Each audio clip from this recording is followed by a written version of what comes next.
Buen día y bienvenidos a Entrenarme Podcast. Les habla Majo Parra y el tema de hoy es enfermedad de Crohn. La enfermedad inflamatoria intestinal se compone de dos trastornos principales, la colitis ulcerosa y la enfermedad de Crohn. La colitis ulcerosa afecta al colon y se caracteriza por la inflamación de la capa mucosa. La enfermedad de Crohn se caracteriza por inflamación transmural, granulomatosa, idiopática, crónica y puede afectar cualquier porción del tracto gastrointestinal luminal. También puede afectar desde boca hasta el área perianal, incurable, con progresión lenta y episodios de exacerbación y remisión. No se conoce la etiología exacta. La evidencia sustancial sugiere que la enfermedad es el resultado de una respuesta inmunitaria inapropiada en el intestino a situaciones de factores ambientales como medicamentos, toxinas, infecciones o bacterias en un huésped genéticamente susceptible. Se han identificado más de 100 genes asociados con la enfermedad inflamatoria intestinal. Particularmente en la enfermedad de Crohn, parece haber una asociación genética con los fenotipos. Específicamente se encontró que las mutaciones de NOT2 y CARD15 estaban asociadas con un fenotipo de enfermedad de Crohn que se asoció en aquellos diagnosticados a una edad más temprana, con afectación ileal, mayor gravedad de la enfermedad ileal que requería intervención quirúrgica o reintervención. La incidencia es de 4 por cada 100.000 habitantes, con una distribución bimodal de 15 a 29 y de 55 a 70 años. La enfermedad de Crohn se observa con mayor frecuencia en América del Norte, el norte de Europa y Nueva Zelanda, áreas de rápida industrialización de Asia, África y Australia.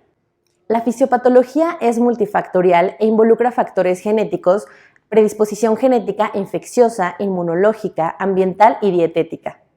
La inflamación transmural característica puede incluir todo el tracto gastrointestinal desde la boca hasta el área perianal, aunque más frecuentemente involucran ileón terminal y colon derecho.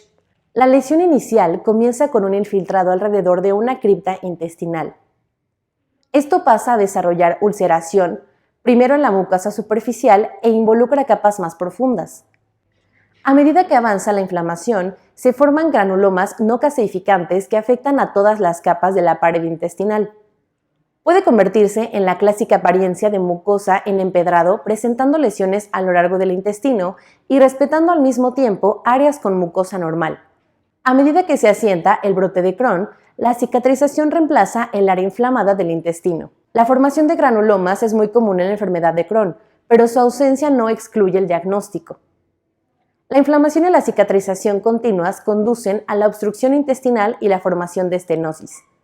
La enfermedad de Crohn también se asocia con fístulas enterovesicales, enteroenterales, enterocutáneas y enterovaginales. La respuesta inmunomediada en la enfermedad de Crohn involucra mecanismos tanto innatos como adquiridos por parte de macrófagos, neutrófilos y células T en el intestino que promueven mediadores proinflamatorios como el factor de necrosis tumoral alfa. Se encontró que las lesiones de Crohn colónicas tenían altos niveles de citoquinas como interferón gamma, interleucina 2, interleucina 12 e interleucina 18. Los patrones de distribución de la enfermedad incluyen los siguientes. Aproximadamente el 80% de los pacientes tienen afectación del intestino delgado, generalmente en el ileón distal, y un tercio de los pacientes tienen ileitis exclusivamente. Aproximadamente el 50% de los pacientes tienen ileocolitis, que se refiere a la participación tanto en el ileón como del colon.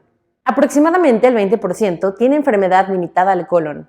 Aproximadamente un tercio de los pacientes tienen enfermedad perianal. Aproximadamente del 5 al 15% tienen afectación en la cavidad oral o el área gastroduodenal y en un porcentaje menor tienen afectación del esófago y la porción proximal del intestino delgado. La enfermedad de Crohn se puede clasificar según la edad de inicio, la ubicación de la enfermedad y el comportamiento de la enfermedad, por ejemplo, la estenosis.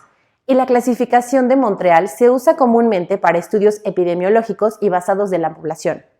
Los pacientes con brotes de la enfermedad de Crohn generalmente presentan dolor y distensión abdominal, diarrea, la cual puede incluir mucosidad y sangre, fiebre, pérdida de peso y anemia.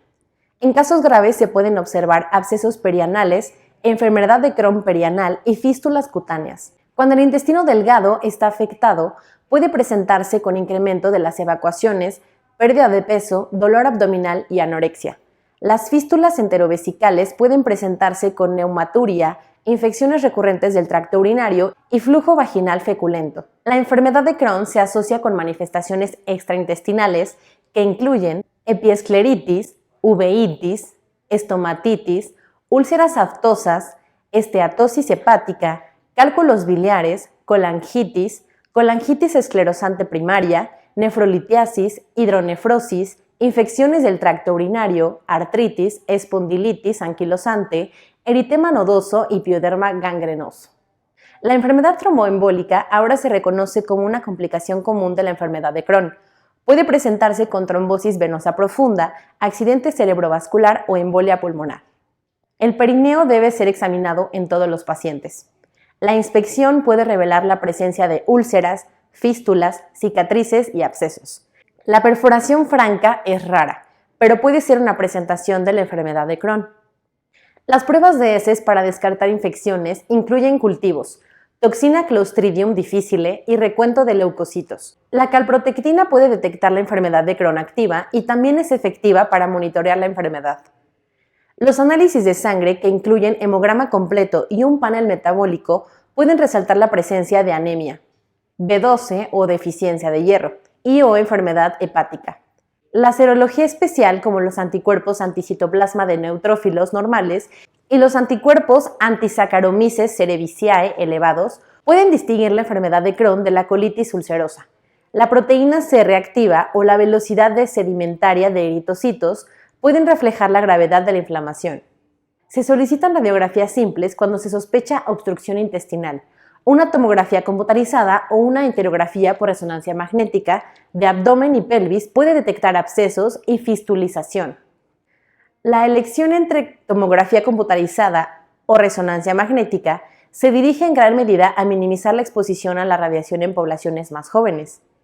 Ambos dan una definición más alta del intestino enfermo. Sin embargo, la resonancia magnética puede proporcionar más detalles al investigar la enfermedad fistulizante.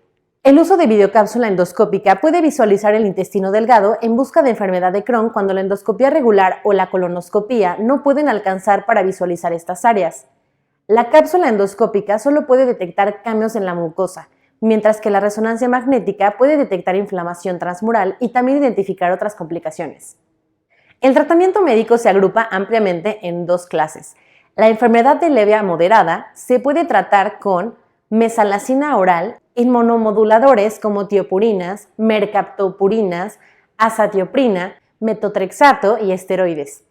La enfermedad de moderada a grave, incluida la enfermedad fistulizante, se tratará mejor con una combinación de inmunomoduladores y productos biológicos, como incifliximab, adalimumab, vedolizumab o productos biológicos solos.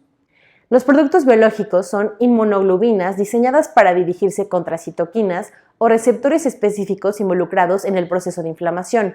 Cada agente biológico actúa contra un sitio específico a nivel molecular. El factor de necrosis antitumoral alfa es un anticuerpo monoclonal que puede bloquear las acciones inflamatorias del TNF en circulación. Los agentes antiintegrina son inhibidores de moléculas de adhesión que se unen a las subunidades de los receptores MAdCAM de las células endoteliales en los sitios inflamatorios.